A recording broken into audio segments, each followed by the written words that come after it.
Bonsoir et bienvenue à notre réunion sur nos 30 jours pour affermir notre foi. Aujourd'hui, nous allons parler d'aimer comme Jésus. Aimer comme Jésus, à l'exemple de Jésus-Christ. Comment nous pouvons être un témoin de cet amour en aimant par l'exemple. La Bible dit que Dieu est amour.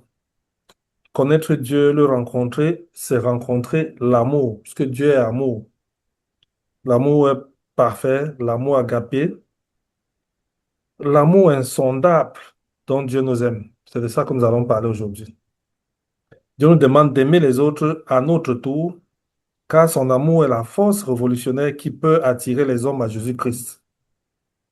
Nous allons donc parler aujourd'hui d'aimer ce qui était possible il y a 2000 ans. Il faut qu'on puisse commencer encore à réaliser ça aujourd'hui. Nous allons essayer de réaliser ça aujourd'hui pour que nous comprenions de quoi il s'agit. Comme d'habitude, je me présente, je suis Roger Fondi, coach conseiller conjugal chrétien. Auteur de 21 jours pour son conjoint. Mon WhatsApp, c'est le 237 697 520 098 et mon hashtag, pour ceux qui me cherchent dans les réseaux sociaux, c'est Coach Fondi ou Roger Fondi. Mais je suis assez présent dans beaucoup de réseaux. L'amour, quel mot? Un mot qui a été utilisé, qui est utilisé dans les chansons, dans les livres, sur Internet. Il n'y a pas un autre mot qui soit utilisé autant que lui. Dans toutes les langues du monde, dans toutes les cultures, les poésies, les artistes, ils utilisent l'amour. Ils en sont fait les interprètes de l'amour. Ce mot est la source d'inspiration de nombreux artistes. Grâce à lui, ils se font des noms. Mais l'amour là qui est prononcé par toutes les lèvres, véhiculé partout dans tous les supports, le problème que j'ai avec ce mot-là aujourd'hui, c'est que il nous a fait disparaître le véritable amour. Il est tellement utilisé qu'on en a finalement perdu le vrai sens. On a parfois l'impression que plus on en parle, plus on perd le vrai sens de l'amour, plus il nous échappe, plus on désire même cet amour, plus on a du mal à l'avoir. De plus en plus, les gens vont te parler d'amour comme un sentiment pénible. Sentiment pénible, l'amour d'aujourd'hui. L'eau, la nourriture sont indispensables pour vivre, indispensables pour notre corps physique. Mais il a été prouvé que le besoin d'amour est le premier besoin psychologique de l'être humain. Il paraît même qu'un bébé peut mourir parce qu'il lui manque de l'amour. On dit qu'un bébé périt en quelques semaines, même avec les meilleurs soins pédiatriques, s'il ne reçoit aucune preuve d'amour. Rien n'est plus essentiel de la nature humaine que l'amour. Pour notre développement psychologique, physique, nous avons besoin d'aimer. Nous avons besoin aussi d'être aimés. Nous avons besoin d'être compris, écoutés, acceptés. Quand vous ouvrez les magazines, on parle d'amour. Vous comprenez ce droit à l'amour là, à l'attention d'autrui. Ce droit est souhaité par chacun d'entre nous. Rien n'est plus fort que l'amour. Aimer et être aimé est un véritable privilège. Je vous assure, on parle du mot aimer comme ça, c'est léger, mais des gens ont du mal à aimer, les gens ont du mal à être aimés. Au premier siècle, les chrétiens l'ont expérimenté. Il y avait des cloisonnements au premier siècle là, dû au fait de la culture, des langues. Il suffisait que vous soyez des cultures différentes, des langues différentes, pour que vous soyez en guerre. C'est-à-dire que c'était la guerre. Il n'y avait pas de lien entre les gens. Mais l'amour de Dieu est venu aller au-delà de ces limitations-là pour amener les gens de cultures différentes à partager leurs biens, à vendre tout ce qu'ils avaient pour mettre ensemble, à prendre leur repas ensemble, à s'entraider. Les hommes et les femmes de cette époque-là, ils s'entraidaient. Celui qui avait peu recevait de ceux qui ont beaucoup, ceux qui avaient beaucoup distribuaient leur superflu aux autres. Et si vous lisez la Bible dans les Actes des Apôtres, vous allez voir qu'on dit, regardez comment ils s'aiment, voyez comment ils s'aiment. Parce que c'était la première fois qu'on voit des gens de cultures différentes qui partagent, qui développent un véritable amour. Et cet amour-là, dans 1 Corinthiens 13, verset 8, la Bible dit que l'amour ne périt jamais. Aucune porte n'est assez lourde pour fermer l'amour. Aucun verrou n'est assez dur pour bloquer la porte de l'amour. L'amour peut vaincre tout. Jésus, par l'amour, a vaincu des rois. Il a vaincu son nom jusqu'aujourd'hui, grâce à l'amour, là, continue à se développer. Les grands sont morts. Les grands sont morts. On les a oubliés. Mais Jésus, lui, on ne l'a pas oublié. On ne l'a pas oublié. Parce que l'amour, là, c'est un véritable besoin vital. Et celui qui manipule cet amour, celui qui comprend cet amour-là, c'est lui qui va réussir. Mais maintenant, je voulais commencer par une vérité que peut-être vous ignorez. La vérité, c'est que Dieu nous aime. Et Dieu nous aime sans condition. Ça peut vous étonner que disent que Dieu nous aime sans condition. Vous allez comprendre pourquoi tout à l'heure. Tout à l'heure, vous allez comprendre pourquoi je dis que Dieu nous aime sans condition. Dans le français, nous avons un seul mot pour dire beaucoup de choses. C'est-à-dire, on dit amour pour dire beaucoup de choses. Mais le mot amour, dans le grec du Nouveau Testament, est plus riche que le mot amour en français. C'est pour ça qu'ils l'ont découpé en trois mots. Il y a trois mots dans le grec classique pour parler d'amour. On parle d'éros, de filio et de agapé. Eros traduit un amour lié à l'attirance physique entre deux personnes, c'est-à-dire le désir sensuel qui se produit entre ces personnes-là. Euh, Eros ça est vraiment lié à l'éro. Quand vous entendez érotisme, ça vient de Eros. Il n'existe que quand il y a attirance mutuelle. S'il n'y a pas attirance mutuelle, il n'y a pas d'amour Eros. Lorsque l'attirance meurt, lorsqu'elle tombe, l'amour Eros aussi meurt. L'amour Eros, c'est l'amour sensuel. L'amour qui parle du corps, là, c'est-à-dire l'attirance.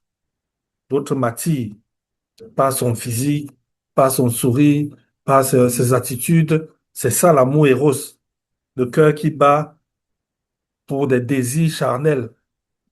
Et puis il y a le deuxième amour qu'on appelle l'amour filial. C'est l'amour qui est lié à la relation d'amitié, relation d'intérêt qui existe entre des personnes ayant des affinités. Filio vient avec affinité. Donc cet amour est lié aux affinités. On va prendre par exemple la relation entre parents et les enfants, la relation entre les amis. Mais l'idée qui est intéressante dans cet amour, et vous allez comprendre pourquoi je parlais d'intérêt tout à l'heure, c'est que je vais aimer quelqu'un de manière filiale parce que elle est digne de mon amour et qu'elle me le rend. Elle est digne de mon amour. Je l'aime parce qu'elle est digne de mon amour et qu'elle me rend cet amour-là en retour. Donc, c'est un amour conditionnel.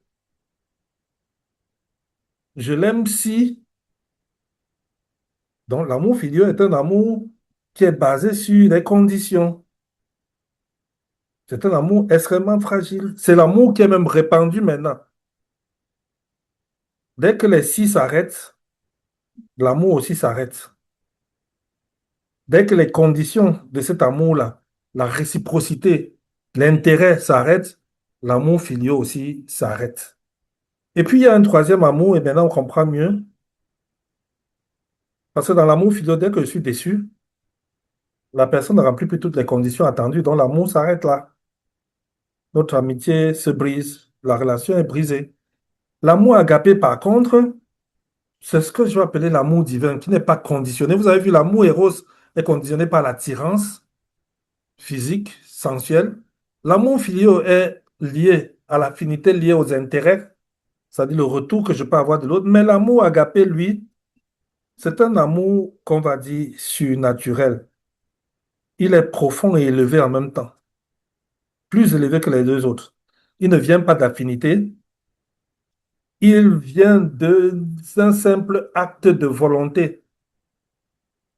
L'amour agapé, d'autres disent agapéo, mais l'amour agapé est un amour qui n'a pas de condition, qui n'exige pas de si ni de parce que vis-à-vis de celui qu'on aime. Il dépend seulement de celui qui aime. Donc l'amour agapé dépend seulement de celui qui aime et non de celui qui est aimé. Donc il ne pose pas de questions, de conditions, je veux le dire. Il ne pose pas de conditions à celui qui est aimé. C'est véritablement l'amour surnaturel et parfait de Dieu. Vous voyez comment Dieu nous aime. Quand vous lisez Romains 5, les versets 7 et 8, on va dire que c'est difficile qu'on accepte de mourir pour quelqu'un. Pour un homme qui est même bon là, c'est difficile qu'on accepte de mourir pour lui.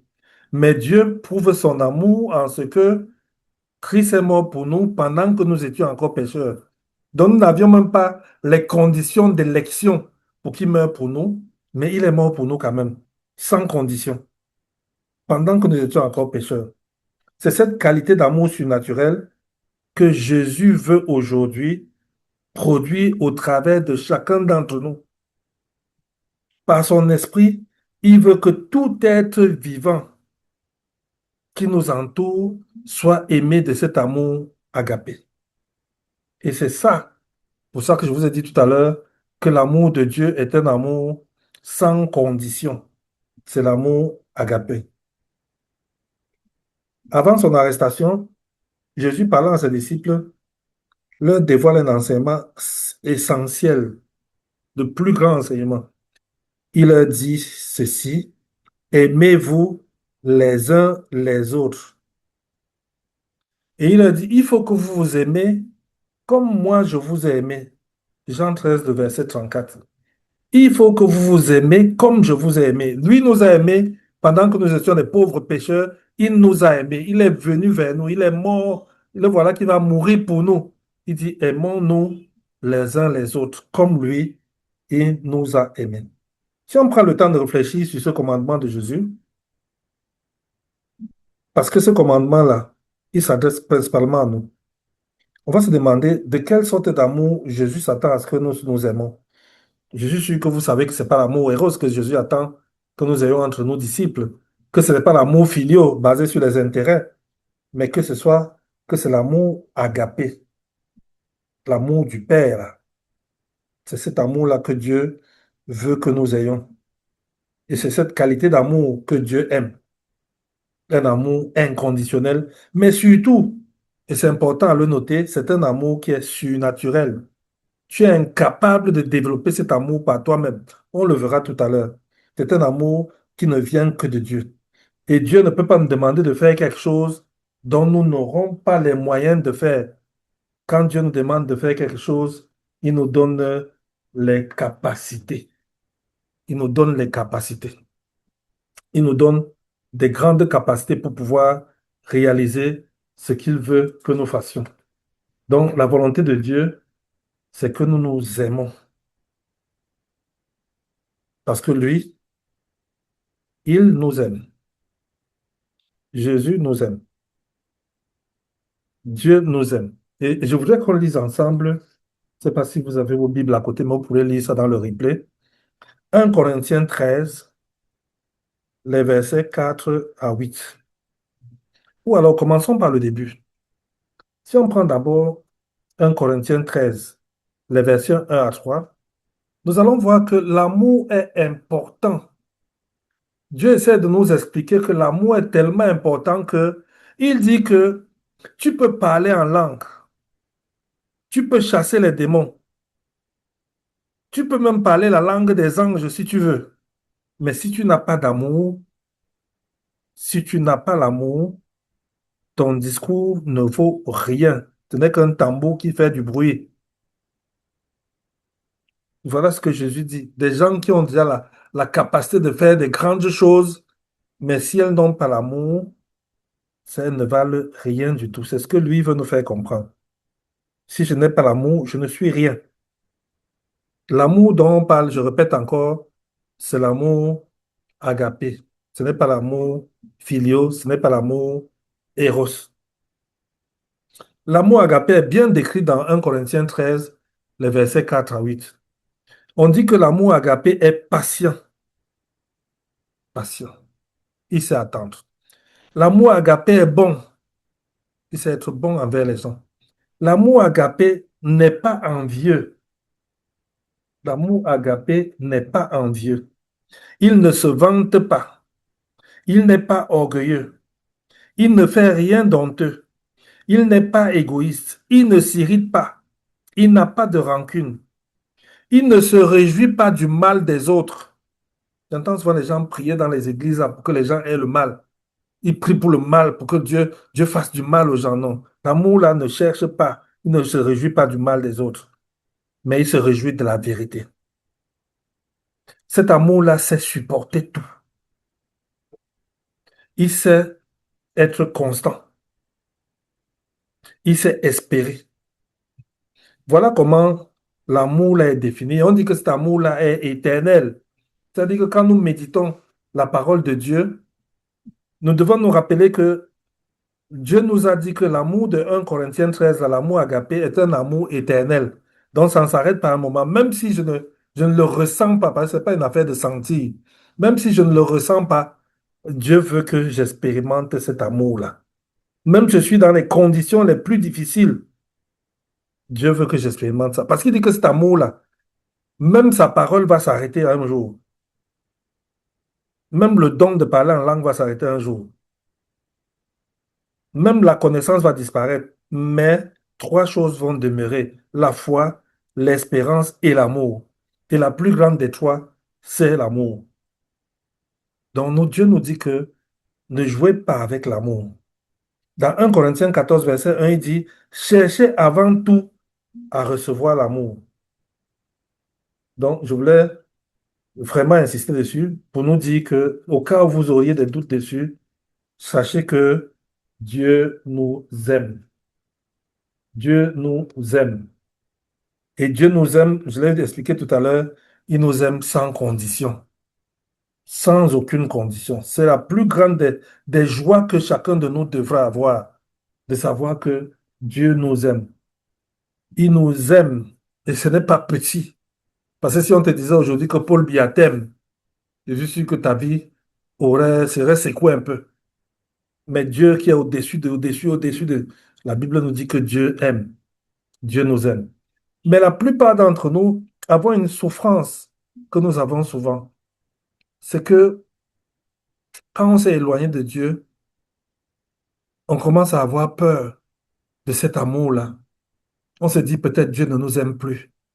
Nous avons tellement mal fait, nous avons tellement mal géré notre vie, nous avons tellement fait de mauvaises choses qu'on finit par croire que certainement nous ne sommes plus avec Dieu, il ne nous aime plus.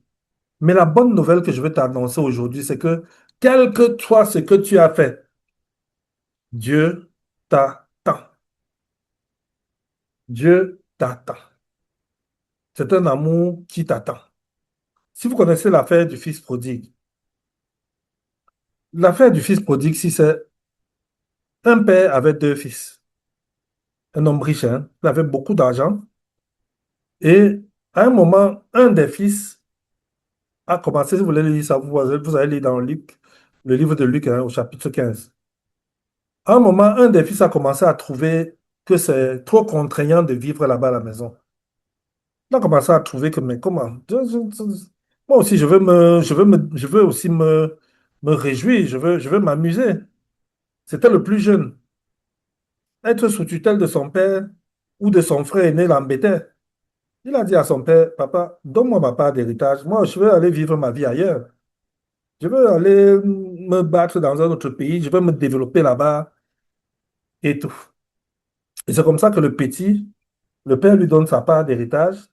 comme il est dégagé de toutes les contraintes qu'il avait à la maison, parce que c'est aussi bien quand tu lis la parabole du fils prodige de voir que certaines choses que tu trouves que Dieu te contraint, te contraint, te contraint, quand tu enlèves la contrainte là, tu comprends le risque que tu cours. Parce que celui-ci, dès qu'on lui a enlevé toute contingence, il est devenu enivré du tourbillon de la vie entre guillemets, comme on dit chez nous là au pays, le tourbillon de la vie facile. Il a dépensé dans la boisson, les prostituées, jusqu'au dernier sou, parce qu'il n'y avait plus quelqu'un à côté de lui pour pouvoir lui faire des reproches, pour pouvoir lui expliquer quoi que ce soit. Il n'y avait plus personne. Donc du coup, il a tout dépensé. Quand il eut tout dépensé, dit la Bible, une grande famine survint dans ce pays et il commença à manquer du nécessaire. Il a donc se mettre au service d'un des habitants de ce pays-là, qu'il envoyait dans les champs garder les cochons. Il aurait bien voulu se nourrir des fruits de caroutiers que mangeaient les cochons, mais personne ne lui en donnait. Alors il s'est mis à réfléchir sur sa situation et il se dit, tous les ouvriers de mon père ont plus de nourriture qu'ils n'en peuvent manger, tandis que moi, ici, je meurs de faim. Je vais partir voir mon père et je vais lui dire, papa, j'ai péché contre Dieu et contre toi. Je ne suis plus digne que tu me regardes comme fils. Traite-moi comme l'un de tes ouvriers. Et la Bible dit qu'il partit et puis retourna chez son père.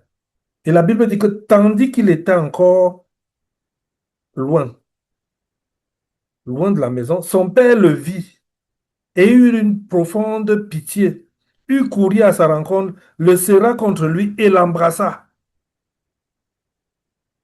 Quelle tendresse de père qui attend. C'est la même attitude avec notre Seigneur. C'est quand tu t'éloignes, tu attristes Dieu. Il est devant la porte, il t'attend. Il t'attend. Le Père ne lui a rien reproché. Rien reproché. Il avait dilapidé toute la fortune qu'on lui a donnée. Mais le Père, aimant, l'attendait toujours. Il ne l'attendait pas de manière résignée ou de manière passive, mais il attendait vraiment de manière active. Il attendait son fils qui était perdu. Beaucoup. Il devait passer beaucoup de jours à guetter le chemin pour voir si son fils revient. Et vous voyez, quand il a vu son fils venir là, il a couru, il a embrassé. Et ce qui est extraordinaire, c'est que le fils avait préparé la rhétorique, que quand je vais trouver mon père, je vais lui dire tel truc. Il a même essayé, mais le père était plus occupé à l'accepter, à le recevoir, que à écouter. On n'a pas eu le temps d'écouter son discours. Le père a dit habillez-le, apportez ma plus belle robe, mettez-le lui, passez-lui une bague au doigt, chaussez-le, amenez le veau, on va faire la fête parce que mon fils était mort et il est revenu à la vie. Il est perdu, il était perdu et je l'ai retrouvé. Et vous imaginez bien que si Jésus nous raconte cette histoire, c'est pour nous décrire l'amour de Dieu envers nous et essayer de nous faire toucher du doigt cet amour-là. Comme le père de cette histoire-là, notre Dieu est exactement comme ça. Il guette, il nous attend, il attend notre retour. Il veut nous recevoir. Il nous attend à la maison. Donc, si tu es parti loin, ne fuis pas ton Dieu comme Adam et Ève, parce que lui, il est un Dieu qui attend.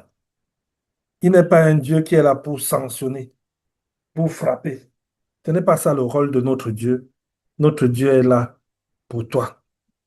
Avant que tu ne connaisses Dieu, Dieu te connaissait déjà. Il t'aimait déjà. Avant même que tu ne dises, Seigneur Jésus, viens dans ma vie, Dieu t'aimait déjà.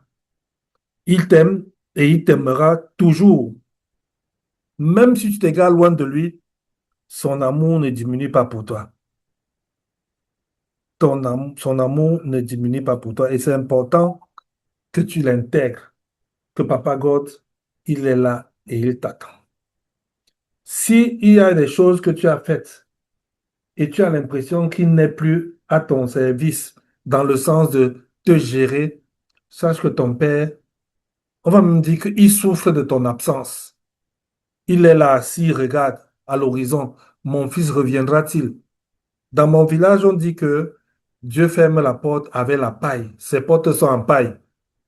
Qu'un vrai chef de famille ferme la porte avec la paille pour que l'enfant qui rentre n'ait pas de difficulté à revenir à la maison. Donc, quel que soit ce que tu as vécu, quel que soit le mal que tu as fait, quels que soient les péchés que tu as commis, la maison du Père reste ouverte et elle t'attend. L'amour de Dieu t'attend.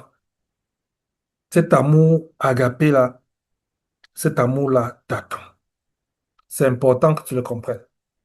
Avant qu'on ne passe à la deuxième vidéo, je veux te parler aussi de l'autre côté de ce père. Parce qu'on peut dire trop facilement que ben, un père qui est là, les enfants sortent, ils font comme ils veulent, et si c'est normal qu'il reste là pour les attendre. Non, c'est pour te montrer déjà que l'amour que Dieu a pour toi ne dépend pas de tes performances.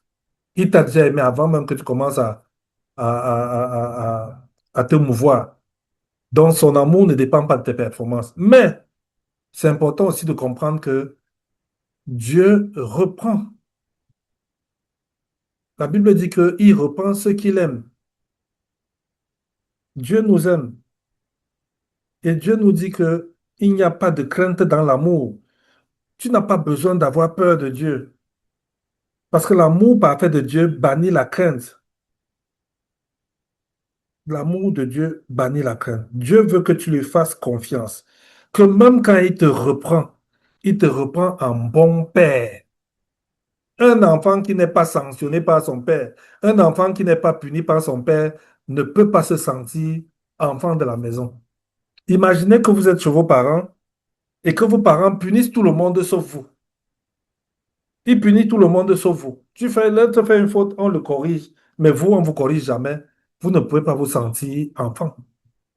Vous ne vous pouvez pas vous considérer comme fils de cette maison-là. Donc, le Seigneur va te corriger. Pourquoi? Le Seigneur va te corriger parce qu'il veut que tu t'améliores. Il veut que tu t'améliores. Il ne veut pas te faire souffrir, mais il veut que tu sois une meilleure version de toi-même. Ces souffrances-là que tu vas subir, ce sont des souffrances où Dieu veut que tu expérimentes le fait que tu es son enfant. Que tu te rendes compte qu'il s'intéresse à toi. Parce que si tu fais des fautes, tu fais des choses, Dieu ne te reprend pas, ça veut dire qu'il ne te connaît pas. Ça veut dire qu'il ne te connaît pas. Un vrai père reprend son enfant. Parce que si un père ne reprend pas son enfant, hein, un père, même nos pères terrestres là, ils savent reprendre leur enfant. Mais derrière cette reprise-là, derrière cette punition-là, Dieu nous éduque. Dieu nous éduque comme tout père le fait pour ses enfants.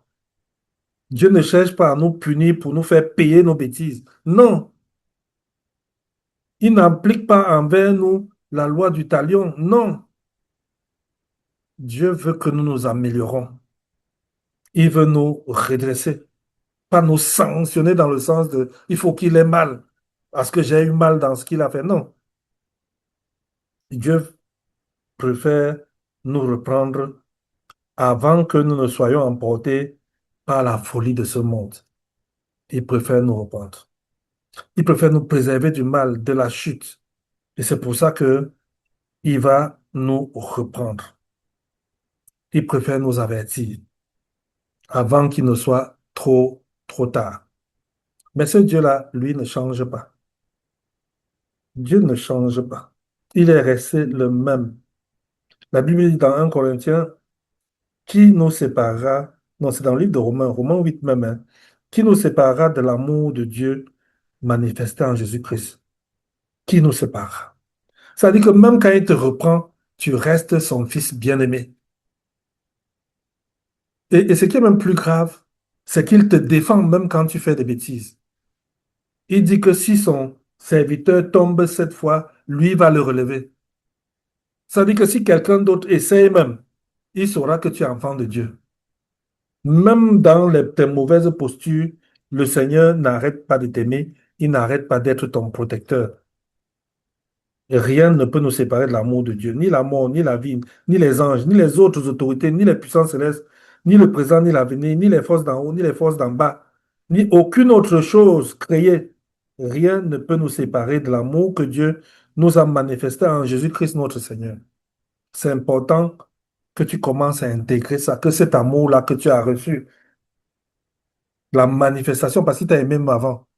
Quand tu as dit Jésus entre dans ma vie, tu as commencé à expérimenter cette manifestation qui existait longtemps avant. Longtemps avant. Maintenant, nous allons voir que non seulement Dieu t'aime, mais Dieu te commande aussi, il t'ordonne d'aimer les autres. Dieu t'ordonne d'aimer les autres. Un maître de la loi demande à Jésus un jour, quel est le plus grand commandement? Quel est le plus grand commandement, homme de Dieu? Et je lui réponds, tu aimeras le Seigneur ton Dieu de tout ton cœur, de toute ton âme et de toute ta pensée, tout ton esprit. Il dit que c'est le plus grand commandement et le plus important. Et il dit qu'il y a un second qui lui est semblable. Tu dois aimer ton prochain comme toi-même. Il dit toute la loi de Moïse et tout l'enseignement des prophètes dépendent de ces deux commandements. Tu aimeras le Seigneur ton Dieu. Ce commandement dit que tu dois aimer Dieu. Mais c'est important que tu saches que ce n'est pas Dieu qui a besoin de ton amour, hein. Il ne faut pas que ça te fasse te prendre la tête. Dieu n'a pas besoin de ton amour. C'est nous qui avons besoin d'aimer Dieu de tout notre cœur. C'est nous qui avons besoin de manifester cette expérimentation.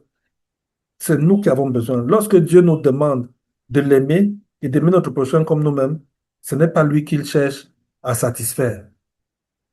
Mais Dieu veut satisfaire un besoin vital qui est en nous, un besoin important qui est dans notre fort intérieur. Lui qui nous a créés sait que ce nous sommes faits pour l'aimer lui. Et c'est pour ça qu'il nous le commande.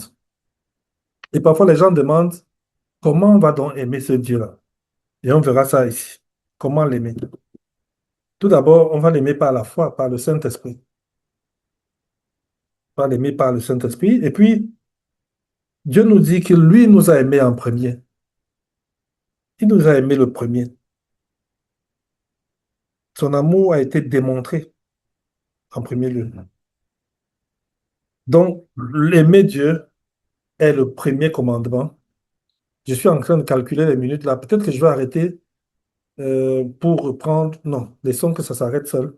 Et on va reprendre tranquillement. Je vais couper ça au montage. Dieu nous donne, c'est un principe avant que ça se termine là, que Dieu a. C'est que Dieu ne peut pas te donner une responsabilité sans te donner la capacité. D'autres disent sans te capacité, sans te donner les moyens, ou tout simplement sans te donner la ressource pour réaliser cela. Et Dieu ne peut pas te demander de faire quelque chose d'impossible. Donc, s'il te dit d'aimer ton Dieu de tout ton cœur, de toute ton âme, de toute ta pensée, c'est que tu en es capable et il peut te donner la ressource dont tu as besoin pour l'aimer. Donc, la première chose, c'est aimer d'abord Dieu, le premier de tous les commandements. Il veut être la priorité dans ta vie. Dieu veut être au-dessus de toutes tes relations, vis-à-vis de tes enfants, vis-à-vis de ta femme, vis-à-vis de tes patrons, vis-à-vis de tes parents. Dieu veut être la priorité des priorités.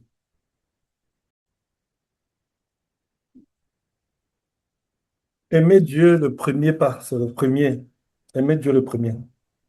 Aimer Dieu est le premier de tous les commandements quand Dieu veut être placé au premier rang. On a dit avant nos familles, avant notre boulot, avant nos relations. Et la question c'était pourquoi on doit placer Dieu avant tout? Parce que Dieu en est digne. C'est lui le Seigneur. C'est lui, il est digne. Il est digne d'être positionné à cet endroit. Parce que si on évalue parmi tout ce qui tourne autour de nous là, je ne vois pas un qu'on peut placer avant Dieu. Jumlah. Je ne vois pas. Un qu'on peut placer avant Dieu, je n'en vois pas du tout. Dan Il n'y a aucun. La deuxième chose, parce que Dieu est la source de tout amour. Dieu est la source même de l'amour. L'amour commence par Dieu. Si vous pouvez lire ça dans le Psaume 36, les versets 8 à 10. Psaume 36, les versets 8 à 10. Que ta bonté est précieuse, ô Dieu. Les humains cherchent refuge sous tes ailes. Tu les combles des richesses de ta maison. Tu les fais boire au fleuve de ta bonté. C'est chez toi qu'est la source de la vie. C'est la lumière qui éclaire notre vie. Psaume 36, les versets 8 à 10. Si nous aimons Dieu en premier, alors Dieu nous accordera la force d'aimer les autres de son amour agapé. Beaucoup passent à côté de la relation humaine profonde simplement parce qu'ils ne placent pas Dieu en priorité dans leur vie. Ils veulent gérer leur vie par eux-mêmes. Dieu est la source du vrai amour. C'est en puisant l'amour chez lui que tu peux développer une relation profonde.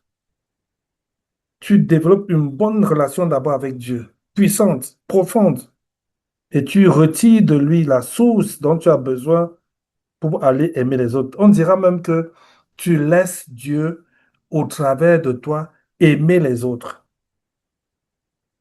Tu laisses Dieu, au travers de toi, aimer les autres à ta place. Parce que tu as mis Dieu en premier lieu. Faisons un calcul mathématique simple. Dieu dit que tu l'aimes en premier. Très bien. Dieu dit que il aime tout le monde avant même que les personnes ne pensent à lui. Lui, il les aimait déjà. On est aussi d'accord avec ça. Et donc, logique mathématique, si j'aime Dieu et que Dieu aime quelque chose, je ne peux que aimer cette chose-là. Si j'aime Dieu et que Dieu aime mon prochain, j'ai le devoir, si je veux montrer à Dieu que je l'aime vraiment, d'aimer ce prochain. Mais comment vais-je faire pour aimer mon prochain alors que je n'en ai pas les moyens? Les moyens me viendront par Dieu. Et c'est là où beaucoup se trompent. Parce que beaucoup croient qu'ils peuvent satisfaire les exigences de Dieu par une bonne conduite, par une bonne doctrine, par une vie conforme à l'éthique chrétienne ou en s'engageant dans les actions sociales comme l'orphelinat, donner à manger aux pauvres, tout ça. Ils pensent que c'est par là qu'ils pourront satisfaire les exigences de Dieu. Mais non, non. Relisons les premiers versets du chapitre 2 d'Apocalypse. Jésus parle à l'église d'Éphèse. Il dit, je connais tout ce que tu fais. Je connais la peine que tu t'es donnée, la patience que tu as montrée. Je sais que tu ne peux pas supporter les méchants, que tu as mis à l'épreuve ceux qui se disent apôtres et ne le sont pas. Et tu as découvert qu'ils sont des menteurs. Tu as de la patience, tu as souffert à cause de moi et tu ne t'es pas découragé. Ça, c'est ce que Dieu t'attend. Mais qu'est-ce que Jésus va leur dire? Une église modèle, une église que tout le monde devrait se dire, voilà là où le Seigneur veut qu'on soit. Mais Jésus va terminer en disant, voici ce que j'ai contre toi. Tu n'es même plus comme au commencement. Si tu ne changes pas, je viendrai à toi et j'enlèverai la lampe à sa place, ta lampe à sa place. C'est-à-dire qu'il fait tout des bonnes œuvres, mais il oublie Jésus. Fais tout ce que Dieu demande de faire et tu oublies Dieu lui-même. Dieu te dit que non, ton amour a changé vis-à-vis de moi. Ton église a changé, ton amour a changé vis-à-vis de moi. À l'église de Laodicée, dans l'Apocalypse 3, Jésus va lui dire, tu n'es ni froid ni bouillant. Et il lui dit, je vais te vomir de ma bouche, parce que tu n'es ni froid ni bouillant. Et donc, faisons très attention quand nous parlons de l'amour de Dieu. Dieu veut que nous l'aimons en premier de tout notre cœur, que nous croyons en lui, nous comptons sur lui, nous nous attendons à lui. Et c'est là où nous aurons donc la force d'aller aimer les autres, parce que Dieu nous commande d'aimer les autres. Parce que cet amour pour les autres est un témoignage de l'amour que nous avons vis-à-vis de lui, que nous avons même reçu de lui. Et c'est par amour que nous allons manifester à autrui et démontrer que nous appartenons à Jésus-Christ. Donc c'est important de le comprendre. Important de comprendre que deux commandements importants. Deux. Première chose, aimer Dieu de tout son cœur et prendre cet amour que j'ai pour Dieu là et demander à Dieu au travers de moi d'aimer mon prochain.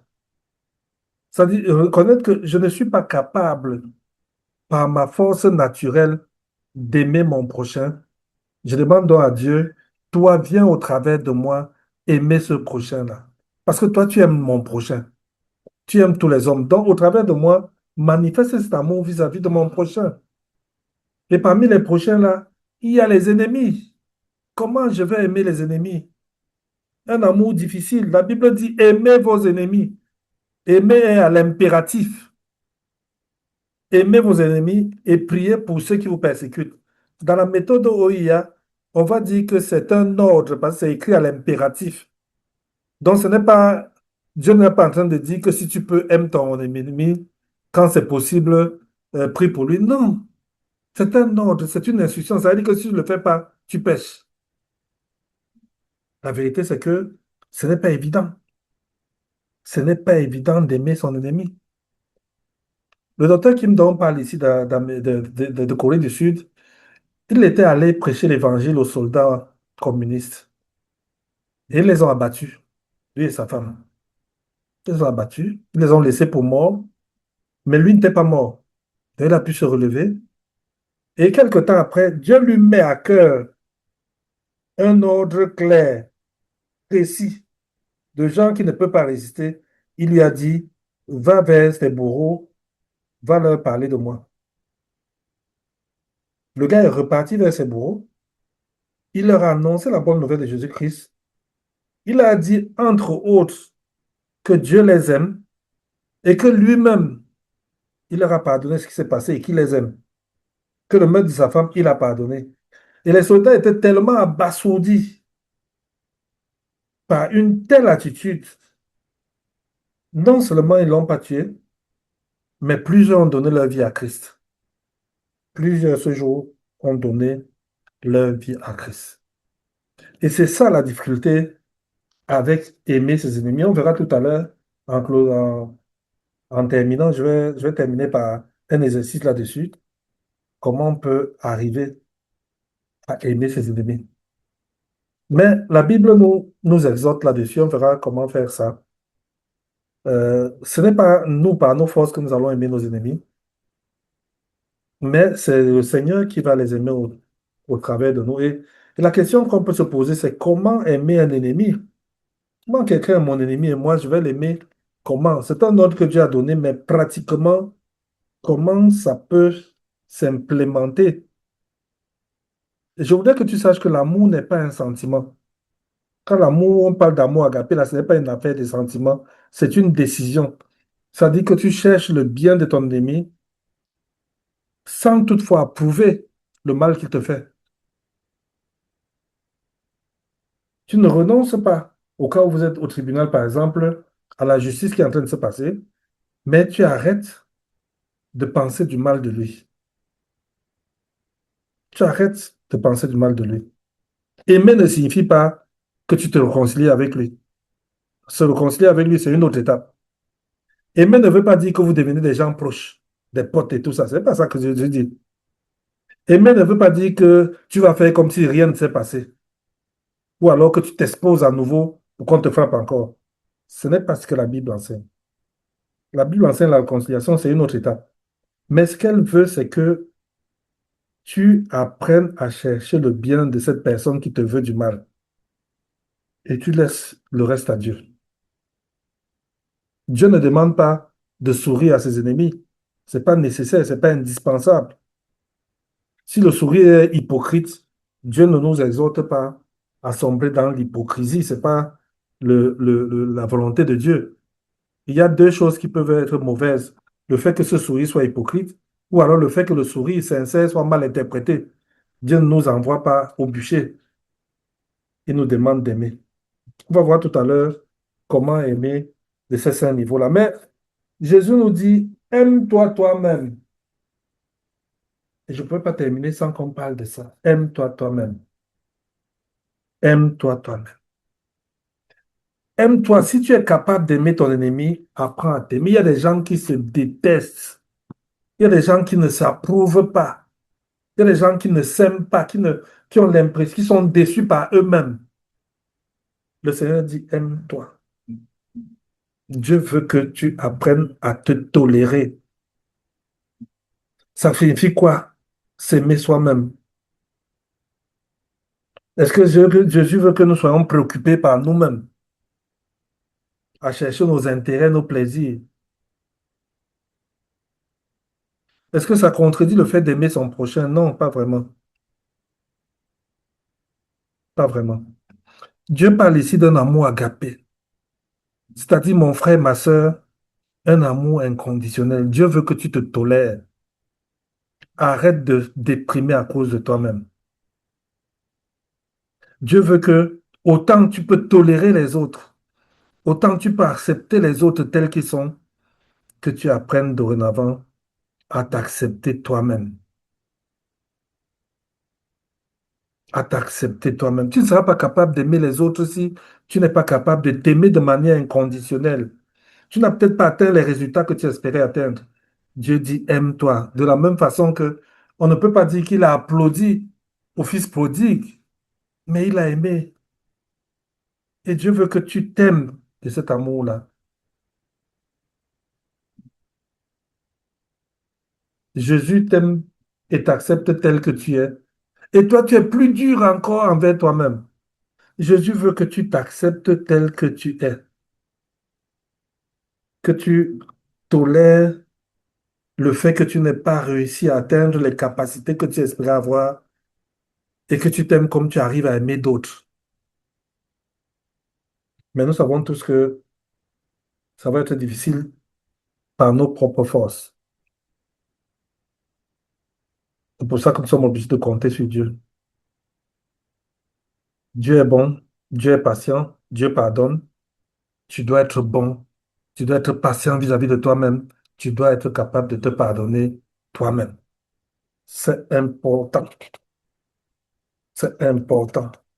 Nous allons voir un peu ce qu'on appelle aimer par la foi, parce que nous ne sommes pas capables d'aimer si ce n'est pas la foi. C'est par la foi que nous sommes équipés pour aimer. Dieu est amour. Connaître Dieu, le rencontrer, c'est rencontrer l'amour. C'est cet amour qui a amené Jésus à la croix pour sauver notre vie. Et c'est par cette foi-là que nous pouvons aimer. La Bible dit que Dieu nous a prouvé cet amour-là. Et Dieu nous dit que si nous lui demandons quelque chose qui est dans sa volonté, il nous l'accorde. Dieu nous accorde donc, comme sa volonté, c'est que nous aimons notre prochain. Si nous demandons à Dieu de l'aimer au travers de nous, alors Dieu le fera. Parce que c'est lui qui nous commande d'aimer. Et il s'attend à ce que nous appliquions son commandement. Et la Bible nous dit que si nous lui demandons quelque chose qui est dans son commandement, il nous écoute et que s'il nous écoute, il nous exauce. Parce que aimer est l'une des choses les plus difficiles. Mais la puissance d'aimer vient de Dieu. C'est par Dieu que nous allons recevoir cette puissance d'être aimé, d'aimer, pardon. Parce que beaucoup d'entre nous ont subi des injustices graves qui ont fait qu'ils ont de moins en moins la capacité d'aimer quelqu'un d'autre. Ils ont de moins en moins l'envie même de commencer à aimer. Et c'est pour ça que je veux qu'aujourd'hui, tu prennes ça comme un devoir, que tu vas commencer à apprendre à aimer toi-même d'abord, parce que la Bible dit d'aimer ton prochain comme toi-même, que tu commences déjà à t'aimer toi-même et que tu apprennes aussi à aimer les gens qui te sont antipathiques. Ce sera ton exercice aujourd'hui. Tu prends une feuille, tu fais la liste des personnes qui te sont antipathiques. Et parmi les personnes, là, il y a toi-même, hein. Toi-même, tu mets ton nom dedans. Tu mets ton nom parmi les gens qui te sont antipathiques. Et puis tu pries en demandant à Dieu de te donner la force d'aimer ces personnes. Que papa, donne-moi la force d'aimer ces personnes. D'un amour inconditionnel. Ce n'est pas un amour de performance, d'un amour inconditionnel.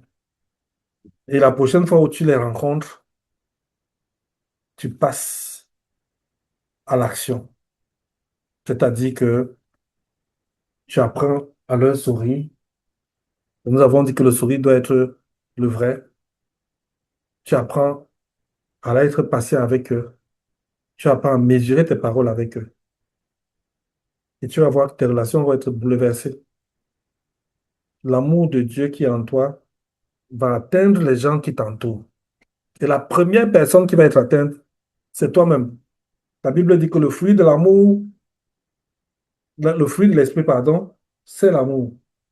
Premier fruit. Quelqu'un qui a l'esprit de Dieu en lui apprend à développer l'amour. Il apprend à vivre dans l'amour. Maintenant, comment ça va se passer? Parce que je connais beaucoup d'entre vous, et je connais beaucoup des cas que vous vivez maintenant. Et je sais que quand je dis un truc comme ça, vous allez venir inbox dire que, pardon, Roger, j'ai aimé l'enseignement, mais de manière concrète, comment on fait? Comment aimer un adversaire? Comment aimer quelqu'un qui est dans l'autre côté? Premier niveau que je veux que tu intègres, c'est que tu dois refuser la haine. Pour pouvoir aimer quelqu'un qui est antipathique, tout ça, première chose, refuse la haine. Je refuse de nourrir la vengeance en moi. Je refuse de souhaiter son malheur. Tu m'encombres pas l'esprit avec ça. Tu m'encombres pas l'esprit. Par exemple, si nous sommes en justice, je peux continuer la procédure judiciaire en refusant de souhaiter le mal à cette personne. Je ne veux pas souhaiter qu'il perde son emploi. Je ne veux pas souhaiter qu'il tombe malade. Je ne veux pas souhaiter qu'il fasse un accident. Je ne veux pas souhaiter qu'il soit détruit. Mais je vais prier pour que la justice soit rendue de manière équitable. Je vais prier pour cela. Je ne lui souhaite aucun mal. Pas de haine. Ça te libère. Deuxième chose, j'apprends à prier pour lui, pas contre lui. Pour lui. La Bible dit dans Matthieu 5,44, priez pour ceux qui vous maltraitent. Dans la version du second, on dit pour ceux qui vous persécutent. Prier ne veut pas dire que le Seigneur doit le changer. Mais prier, c'est dire, Seigneur, fais ce qui est juste dans sa vie. Attire-le à toi. Guéris aussi mon cœur personnel. Guéris son cœur aussi. Tu peux prier pour que le Seigneur ouvre ses yeux. Parce que parfois, il est dans les nuages. Priez pour ceux qui vous persécutent. Troisième niveau, important aussi, si c'est possible de lui faire du bien, n'hésite pas à lui faire du bien. Dans Romains 12, le verset 20, la Bible dit, si ton ennemi a faim, donne-lui à manger. Autrement dit, ne cherche pas volontairement à le nuire. Ne cherche pas volontairement à le nuire. Si je traverse une difficulté grave un jour, ou elle, tu peux choisir de l'aider comme tu aiderais n'importe quel être humain. C'est ça, aimer son prochain et aimer même ses ennemis. Niveau 4, parce qu'il y a 5 niveaux, garder une bonne attitude vis-à-vis de lui, respectueuse. Respecter ne signifie pas que tu as repris la relation. On a rompu, mais je te respecte. Je te respecte. Ça veut dire que je ne t'insulte pas, je ne t'humilie pas, je ne suis pas dans le mensonge pour te nuire, je ne manipule pas les fesses. Je demande simplement, dans le cas où on est par exemple en justice, que justice soit faite. C'est déjà l'amour, c'est déjà l'aimer comme Dieu demande de manière surnaturelle en demandant que la justice soit faite, qu'il ne soit pas lésé dans ce procès ou dans cette discussion ou dans cette grande réunion de famille. Et puis, dernier niveau, le niveau du chrétien, c'est être toujours disponible pour pardonner. On a demandé à Jésus combien de fois on doit pardonner à son prochain. Il a dit 7 fois, 77 fois. 7 fois 77 fois. Le pardon est une disposition du cœur. La réconciliation dépend de deux personnes. C'est pour ça que le Seigneur dit, autant que cela dépend de vous, soyez en paix avec tout le monde. Parce qu'il sait que pour être en paix avec tout le monde, il faut que l'autre aussi accepte d'être en paix avec toi. Mais que ta part soit faite. Donc, je ne vais pas te pousser à la réconciliation parce que ça ne dépend pas de toi seul, mais je vais te dire que pardonne dans ton cœur, il y a une grande disposition. On peut pardonner sans reprendre la vie commune. On peut pardonner sans se refaire confiance. Parce que j'ai appris de la vie que nous avons menée ensemble, j'ai appris des choses, mais je te pardonne. Mais je ne veux plus m'exposer pour subir ce que j'ai subi la première fois. Parfois même, il est important quand on a pardonné de garder la bonne distance. Je dis, j'ai pardonné, mais je ne vais pas me faire rouler pour la deuxième fois. Je ne vais pas retomber dans le même piège exactement. Il y a certaines doctrines chrétiennes, certains chrétiens qui croyaient que le chrétien, c'est un éternel subisseur. Il est là pour subir. On le frappe aujourd'hui, il pardonne et il remet encore sa tête pour qu'on frappe. Ce n'est pas cette sagesse que Dieu veut que nous ayons. Dieu veut que nous soyons en paix avec les gens. Il veut que nous les aimons. Et c'est ça mon objectif aujourd'hui, de dire, nous passons à une autre phase où nous allons commencer à nous réconcilier avec les gens par l'amour déjà que nous avons vis-à-vis d'eux. On doit pouvoir reconnaître que nous sommes différents. Je n'ai envoyé personne aller se jeter dans la gueule du loup. J'ai dit, aime ton prochain comme toi-même. Et j'ai dit, le premier que tu dois aimer, c'est toi-même d'abord. Et j'insiste sur le fait du travail personnel pour s'aimer, s'accepter, s'apprécier. Je me rappelle quand je travaille avec les épouses, l'une des choses que j'ai toujours dit aux épouses qui sont en difficulté, mariage d'infidélité, mari irresponsable, euh, bref, toutes les difficultés que les femmes ont, je leur ai toujours dit, prends soin de toi. D'étudier au-delà de tout ce que tu vis maintenant, prends soin de toi. Parce qu'elles finissent par s'oublier, s'accuser, se morfondre. Dieu te demande aujourd'hui de le mettre en priorité, priorité des priorités, le master, le PDG de ta vie, c'est Dieu. Toi, tu es le DG. C'est Dieu qui te donne la directive. Toi, tu es au niveau opérationnel. C'est toi qui réalise les choses, mais celui qui est en haut et qui te montre la direction, c'est Dieu. Il le dit dans sa parole, il te montrera les choses cachées, les choses que tu ne connais pas. Et maintenant, pour que ce tandem marche bien, Dieu qui est le PDG et toi le DG, il faut que ce DG se prenne au sérieux. Et donc que tu apprennes à t'accepter, apprennes à t'aimer. Comment vas-tu aimer les autres si toi-même tu ne t'apprécies pas? Quel amour tu vas apporter aux autres si toi-même, au fond de toi, tu n'es pas bien? Tu auras du mal à aimer les autres. Tu as besoin de t'aimer. Je voulais parler au cœur de quelqu'un aujourd'hui. Laisse la rancœur vis-à-vis de toi-même. Commence à t'apprécier comme Dieu t'apprécie. Dieu ne t'apprécie pas parce que tu as fait des prouesses. Il t'a aimé avant même que tu le connaisses. Et il a donné son Fils pour que tu vives. Pas pour que tu vives dans la galère, dans la déprime et la dépression, mais pour que tu vives en paix, dans la joie de savoir que je suis aimé de Dieu. Donc voilà ce que je voulais partager avec toi aujourd'hui. Notre prochain rendez-vous, c'est jeudi. Que Dieu te bénisse